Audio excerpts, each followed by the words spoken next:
स्वागत है आप लोगों को मेरे YouTube चैनल में। तो आज के इस वीडियो में हम क्लास 10 के गणित, क्लास 10 के मैथ के अध्याय 1 यानी कि चैप्टर 1 वास्तविक संख्याएं, वास्तविक संख्याएं के प्रश्नावली 1.1, वास्तविक संख्याएं के प्रश्नावली 1.1 क्वेश्चन को आज हम हल करने वाले हैं। प्रश्नावली 1.1 के क्वेश्चन को, तो पहला क्वेश्चन है कि निम्नलिखित संख्याओं का एचसीएफ ज्ञात करें। यहाँ एचसीएफ ज्ञात करने बोल रहा है, वो भी यूक्लिड विभाजन एल्गोरिथम के नियम से। तो ये यूक्लिड विभाजन एल्गोरिथम होता क्या है, तो पिछली वीडियो में मैं आप लोग को बताया था इंट्रोडक्शन। तो इंट्रोडक्शन में एक प्रमेय भी बताया था, तो वहां मैंने ये नियम का प्रयोग किया था, यूक्लिड विभाजन एल्गोरिथम के नियम का प्रयोग किया था। तो सबसे पहले हम जानते हैं यूक्लिड विभाजन एल्गोरिथम होता है क्या। अगर आप चैनल पर नए हैं तो आप नहीं जानते होंगे, अगर आप पहले से वो वीडियो देख लिए तो आपको और समझ में आ जाएगा। तो जानते हैं यूक्लिड विभाजन एल्गोरिथम क्या होता है। यूक्लिड विभाजन एल्गोरिथम होता है क्या है, तो सबसे पहले हम मान लें हम कोई संख्या लें, ठीक ना। मान लें हम एक संख्या लें ये, ठीक, ये इसको हम भागा देंगे, इससे ही भागा देंगे, ठीक ना। ये हो गया मेरा भाज्य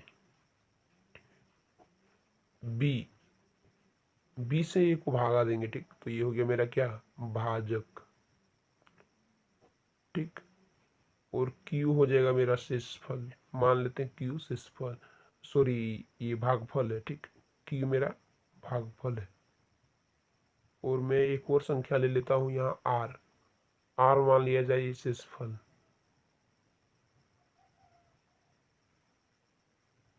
शेषफल है, ठीक। तो हम लोगों ने पहले, आज से करीब 2-3 साल पहले आप लोग किताब पढ़े होंगे गणित के, तो वहाँ एक सूत्र का प्रयोग होता था। वो सूत्र था क्या, भाज्य बराबर, भाज्य बराबर भाजक, भाजक गुने भागफल प्लस शेषफल, ठीक। तो ये सूत्र था भाज्य बराबर भाजक गुने भागफल प्लस शेषफल। तो हम यहाँ करेंगे क्या, 20 से भाग देंगे, ठीक ना। 20 से भाग देंगे किसको, ये को। मैं आप लोग को यूक्लिड विभाजन एल्गोरिथम समझा रहा हूँ, ठीक। 20 से भाग दूंगा ए को। अब इसका भागफल मैंने क्या लिया, देखिए यहाँ भागफल मैंने क्या लिया था, क्यू। ये मेरा भागफल क्यू हो जाएगा। अब यहाँ देखिए शेषफल आर।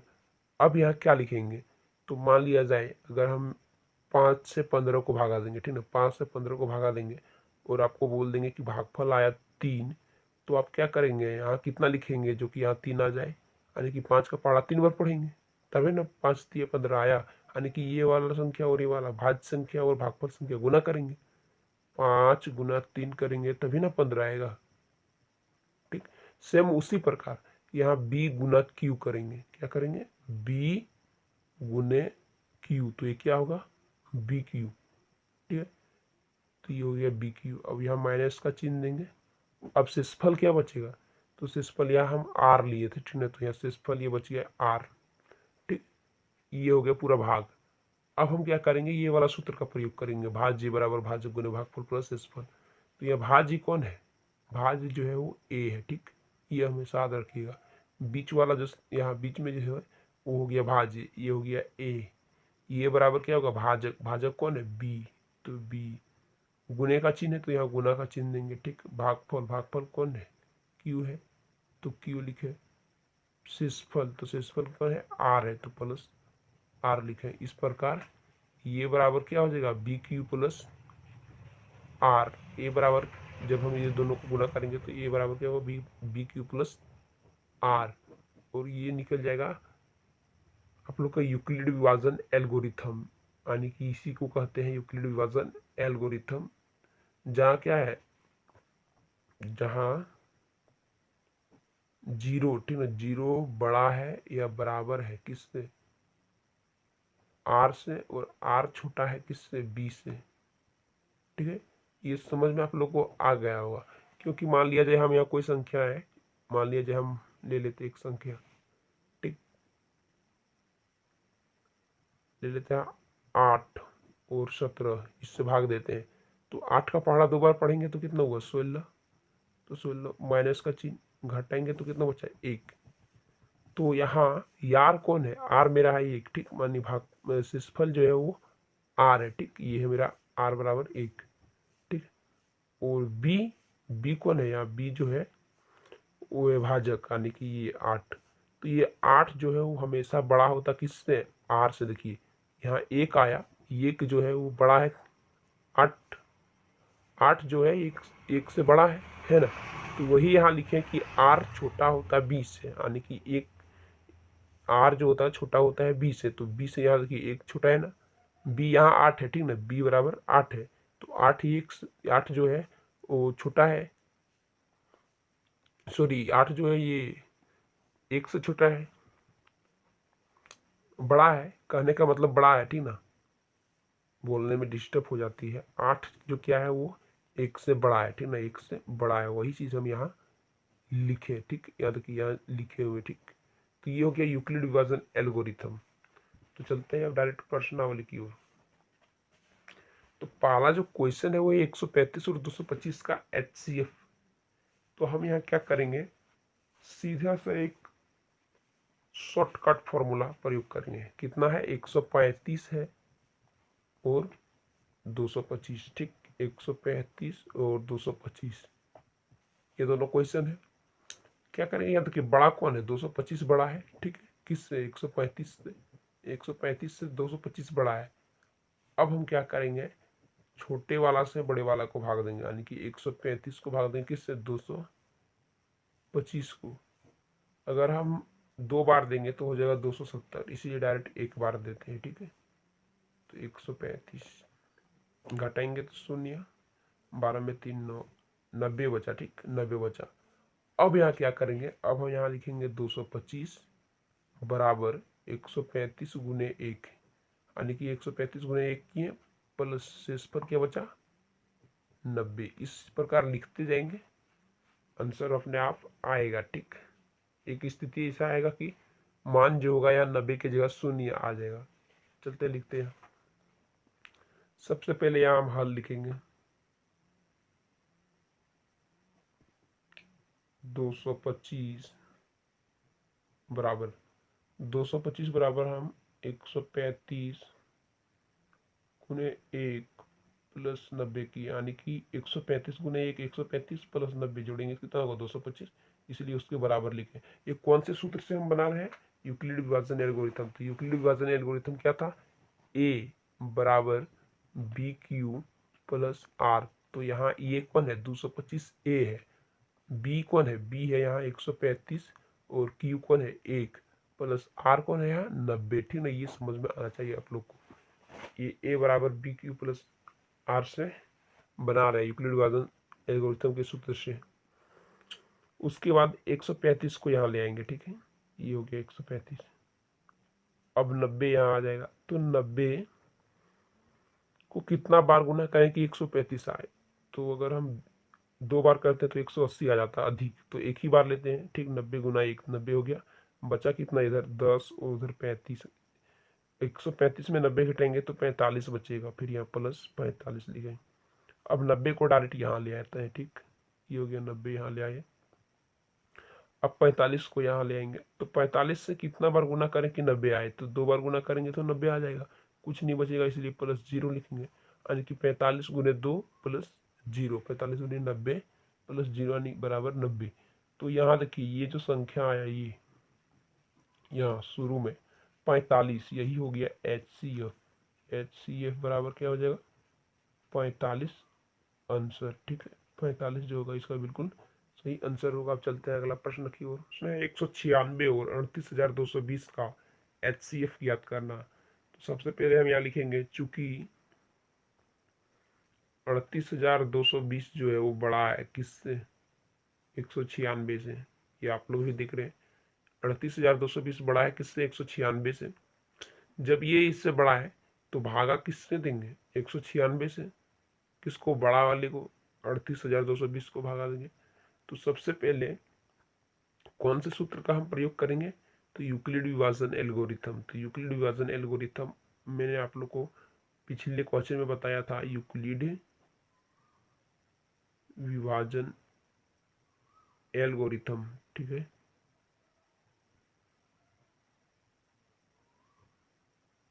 इसका प्रयोग करेंगे। तो ये सूत्र क्या है, ये बराबर बी क्यू प्लस आर, यहाँ क्यू जो है इसके साथ गुने में, ठीक है, ये ध्यान रखिएगा। तो यहाँ ये कौन हो जाएगा, ये हो जाएगा 38,220, क्योंकि अगर हम 196 से, ठीक ना, 196 छोटा है, तो 196 से अगर हम 38,220 को भाग देंगे, ठीक ना, 38,220 को भाग देंगे, तो यहाँ भाज्य कौन होगा, भाज्य होगा 38,220, और भाज्य को ही ए माने, ठीक ना, भाज्य को ही हम ए माने, तो ये बराबर बी क्यू। बी बी कौन होगा यहाँ 196, तो यहाँ 196 गुने होगा, इसी तरह आगे चलेगा, ठीक है। तो 38,220 है, यानी कि बहुत बड़ी संख्या है। तो सबसे पहले ए की जगह कितना लिखते हैं, 38,220 बराबर का चिन्ह। बी हम किसको मान लेते हैं, बी यहाँ कौन है 196, ठीक है, 196 जो है वो बी है। क्यू अब किसके साथ गुने करेंगे कि 38,220 पूरी तरह से कट जाए, तो एक संख्या है जिससे ये पूरी तरीके से कट जाएगा। आप लोग भी प्रयोग करके देख लीजिएगा, 195, ठीक है, 195 से 196 को अगर गुना करें तो 38,220 पूरी तरीके से कट जाएगा और कुछ नहीं बचेगा, सिर्फ क्या बचेगा, जीरो, इसलिए तो यहाँ प्लस शून्य लिख दिए। आर क्या है हम लोग का शेषफल, इसलिए याद रखिए शेषफल लिख दिए, ठीक है। तो 196 जो होगा इसका HCF होगा, ठीक है, HCF क्या लिखेंगे, HCF बराबर 196 आंसर, ये हो जाएगा इस प्रश्न का आंसर। अब चलते हैं लास्ट क्वेश्चन की ओर, है 867 और 225 का HCF निकालना। तो सबसे पहले हम यहाँ देखते हैं बड़ा कौन है, तो बड़ा है 867, किससे बड़ा है, 225 से ये बड़ा है। अब हम क्या करेंगे, 867 को ए मान लेंगे, ठीक है, ए बराबर बी क्यू प्लस आर, यहाँ आर रखिएगा, ये इसके साथ गुने में, ठीक है, ये हम लोगों ने सूत्र निकाला था, तो ये हम किसको मान लेते हैं 867, ये है, ठीक। बी बी हो गया 225, अब 225 के साथ हम कौन संख्या गुना करेंगे जो क्यू बन जाएगा, यानी कि क्यू के बराबर, यानी कि क्यू के बराबर हम उसको मान लेंगे। जैसे यहाँ ए बराबर बी क्यू प्लस आर है, तो यहाँ बी लिख दिए, क्यू भी यहाँ हमें लिखना पड़ेगा। तो कौन से संख्या से हम 225 से गुना करेंगे कि 867 के बराबर होगा। अगर 2 से करते हैं तो हो जाएगा 2 दूनी 450, 3 से करते हैं जो हो जाएगा 675, अगर हम 4 से करते हैं तो हो जाएगा 800, 900 हो जाएगा, यानी कि 4 से करेंगे तो अधिक हो जाएगा। तो 3 से करते हैं तो 225 गुने 3, ठीक है, 225 गुने 3 कितना हो जाएगा, 3 दूनी 600 और 675 हो जाएगा, प्लस यहाँ कितना बचेगा 867 में से 225 गुने 3 करेंगे तो हो जाएगा 675। तो 867 में 675 घटाएंगे तो कितना होगा, 867 में से 675 घटाएंगे, ठीक,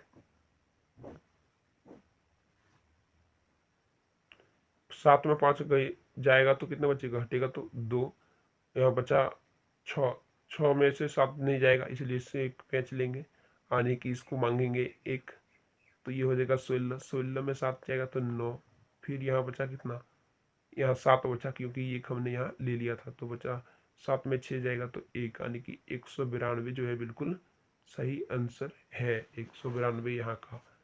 तो ये 192 हम यहाँ बिठा दिए, ये सही आंसर भी नहीं आया, यानी कि ये शेषफल आया, ठीक ना, इतना बचेगा। अब 225 यहाँ आएगा, ठीक है, 225 यहाँ ले आए। अब 192 से हम कितना बार गुना करेंगे कि 225 आएगा, अगर 2 बार करेंगे तो अधिक हो जाएगा, ठीक है, 2 बार करेंगे तो अधिक हो जाएगा, इसलिए डायरेक्ट 1 बार करते हैं। तो 192 गुना 1, 192 हुआ, प्लस अब कितना बचेगा, 225 में से 192 घटाएंगे तो कितना बचेगा, 33 बचेगा, कितना बचेगा 33, ठीक है।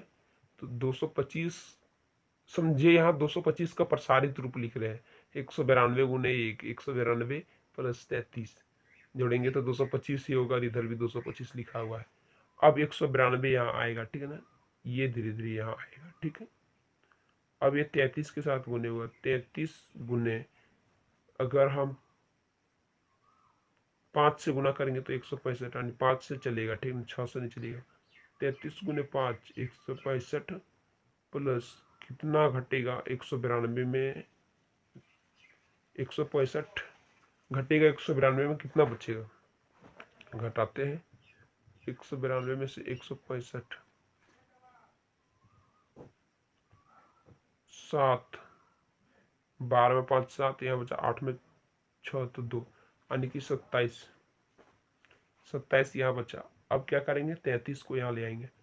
अब 33 को हम किससे गुना करेंगे कि कितना आए, 33 ही आए, यानी कि पूर्ण रूप से कट जाए। तो अगर हम 2 से गुना करेंगे 66 हो जाएगा, नहीं कटेगा। 33 गुना 1 की है तो ये हो गया 33, ठीक है।